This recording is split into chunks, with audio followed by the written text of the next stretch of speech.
Students, आज हम पढ़ेंगे प्रिपरेशन ऑफ इथाइन कि हम इथाइन को किस तरह से प्रिपेयर कर सकते हैं। इथाइन क्या है कि हाइड्रोकार्बन की एक फैमिली है, जिसे हम अल्काइन कहते हैं। अल्काइन का ये फर्स्ट मेंबर है और इसमें क्या होता है कि अल्काइन में कि अनसैचुरेटेड हाइड्रोकार्बन है जिसमें कार्बन कार्बन ट्रिपल बॉन्ड मौजूद होता है। कार्बन कार्बन ट्रिपल बॉन्ड मौजूद होता है और ये जो है हाइड्रोकार्बन है, यानी कार्बन और हाइड्रोजन के कंपाउंड होते हैं। यहाँ पे मैं H लिख लेता हूँ, यहाँ पे भी H लिख लेता हूँ। ये क्या है? ये इथाइन का मॉलिक्यूलर फार्मूला है C2H2। अब हम देखते हैं कि इथाइन जिनमें के ट्रिपल बॉन्ड होता है, जिसमें इसको हम किस तरह से लेबोरेटरी में या इंडस्ट्रियल स्केल में हम इसको किस तरह से प्रिपेयर कर सकते हैं, इसकी प्रिपरेशन हम देखते हैं। तो इसको हम प्रिपेयर कर सकते हैं जब अगर हम कैल्शियम कार्बाइड को वाटर के साथ रिएक्ट करवाएं।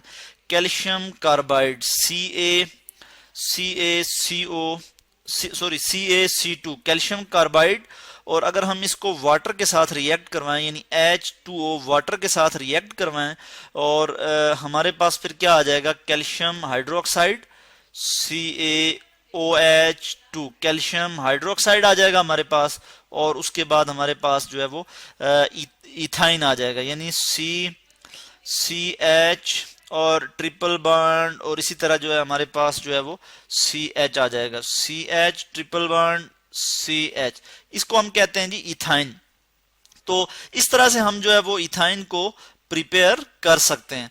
अच्छा, इसके लिए मैं आपको एक डायग्राम भी दिखा देता हूं कि जिसके तहत आप इसको देख सकते हैं कि किस तरह से हम इथाइन को लैब में जो है वो प्रिपेयर कर सकते हैं। यहाँ आप देख सकते हैं कि ये थिसल फनल है, ठीक है जी। एक फ्लास्क है जिसमें हम कैल्शियम कार्बाइड और वाटर को रिएक्ट करवा रहे हैं और यहाँ से जो है वो एक गैस निकल रही है डिलीवरी ट्यूब के तहत। वो गैस यानी इथाइन गैस जो है वो यहाँ जो है वो एक वाटर ट्रफ रखी हुई है हमने, इससे जो है होती हुई जो है वो यहाँ पे हम कलेक्ट कर लेते हैं इसको, इथाइन गैस को।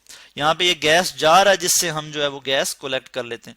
अब ये जो कैल्शियम कार्बाइड है, इसका हम स्ट्रक्चर भी देख लेते हैं और किस तरह से ये रिएक्शन होता है, इसको हम नीचे करके देख लेते हैं। इसको मैं स्क्रॉल कर लेता हूं तो यहाँ पे मैं आपको दिखाऊं कि इसका स्ट्रक्चर अगर मैं देखूं तो इस तरह से होगा कि कार्बन ट्रिपल बॉन्ड बना रहा होगा एक और कार्बन के साथ, ठीक है। और इसी तरह क्या होगा कि एक इलेक्ट्रॉन, इस हर एक कार्बन पे एक नेगेटिव चार्ज होगा इस तरह से। क्यों नेगेटिव चार्ज होगा? कि यहाँ पे एक इलेक्ट्रॉन इसका अपना मौजूद है, इसका भी अपना मौजूद है, मगर एक इलेक्ट्रॉन इसने लिया है तो इसकी वजह से इस पे भी नेगेटिव चार्ज, इस पे भी जो है वो नेगेटिव चार्ज होगा।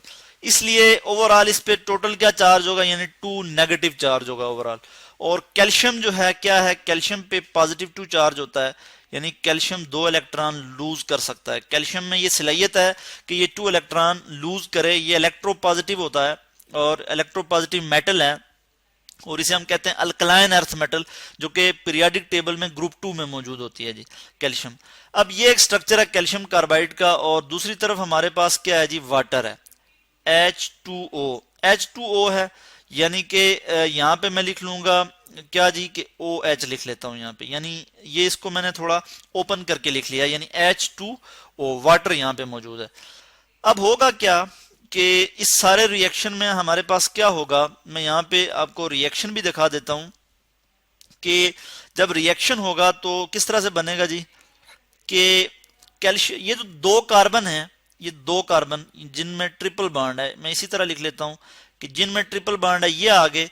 इसके बाद क्या होगा कि एक इलेक्ट्रॉन इसका जो है और एक ये इलेक्ट्रॉन, इसके साथ 2 हाइड्रोजन आके अटैच हो जाएंगे, यानी एक हाइड्रोजन इधर आ गया, एक हाइड्रोजन इधर आ गया, तो ये हमारे पास क्या आ गया? इथाइन।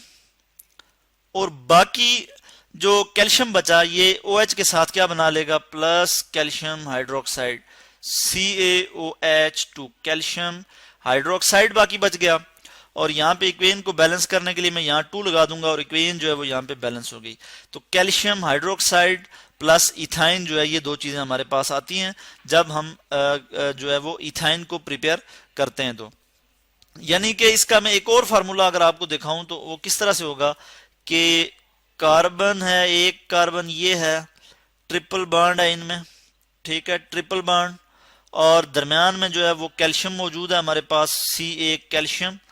और क्या होगा, बल्कि इसको मैं थोड़ा ठीक करके लिख लूं, कैल्शियम Ca से रिप्रेजेंट करते हैं हम। इस तरह से भी हम जो है वो कैल्शियम कार्बाइड को शो करते हैं। बाकी उसी तरह से हमारे पास वाटर आ जाएगा, वो सेम रिएक्शन के हमारे पास H2O आ गया, 2 वाटर के मॉलिक्यूल आ गए, और सेम प्रोडक्ट के हमारे पास जो है वो इथाइन और कैल्शियम हाइड्रोक्साइड जो है ये हमारे पास आ जाएंगे। सेम जो है वो प्रोडक्ट हमारे पास आ जाएगी। सो इसको मैं यहाँ इसी तरह लिख लेता हूं कि जस्ट मैंने जो आपको डिफरेंस बताना था वो कैल्शियम कार्बाइड का एक स्ट्रक्चर ये मैंने आपको दिखाया, और एक स्ट्रक्चर मैंने आपको ये दिखाया कि इस तरह से ये स्ट्रक्चर होता है कैल्शियम कार्बाइड का। अच्छा, कैल्शियम कार्बाइड को हम लैब में किस तरह से प्रिपेयर कर सकते हैं ये भी थोड़ा हम देख लेते हैं। यहाँ पे कैल्शियम कार्बाइड को हम इस तरह से लैब में प्रिपेयर कर सकते हैं कि अगर हम कैल्शियम ऑक्साइड जिसको हम कहते हैं लाइम, ठीक है जी, क्विक लाइम भी कहते हैं हम इसे, इसको अगर हम हीट करें कोक के साथ, कोक कार्बन की एक फॉर्म है, कोक, ठीक है जी, इसको मैं सी लिखूंगा यानी कार्बन ही है, और इसको कितना हीट करें कि 2000 डिग्री सेंटीग्रेड तक टेम्परेचर दें। 2000 डिग्री सेंटीग्रेड टेम्परेचर को मेजर करने की यूनिट है। अगर हम इसको 2000 डिग्री सेंटीग्रेड तक टेम्परेचर दें तो मेरे पास क्या आ जाएगा जी, calcium carbide CaC2 plus carbon monoxide gas जो है ये निकल जाएगी। तो इस तरह से हम लेबोरेटरी में कैल्शियम कार्बाइड को प्रिपेयर करेंगे। फिर जब कैल्शियम कार्बाइड को वाटर के साथ हम रिएक्ट करवाएंगे तो हमारे पास क्या आ जाएगा जी, इथाइन आ जाएगा, जो कि हमारा डिजायर प्रोडक्ट है। तो हम कह सकते हैं कि हमने लेबोरेटरी में या इंडस्ट्रियल स्केल पे हम इथाइन को किस तरह से प्रिपेयर करते हैं कि कैल्शियम कार्बाइड को जब हम वाटर के साथ रिएक्ट करवाते हैं तो हमारे पास क्या आ जाता है, कैल्शियम हाइड्रोक्साइड प्लस इथाइन जो है वो गैस आ जाती है।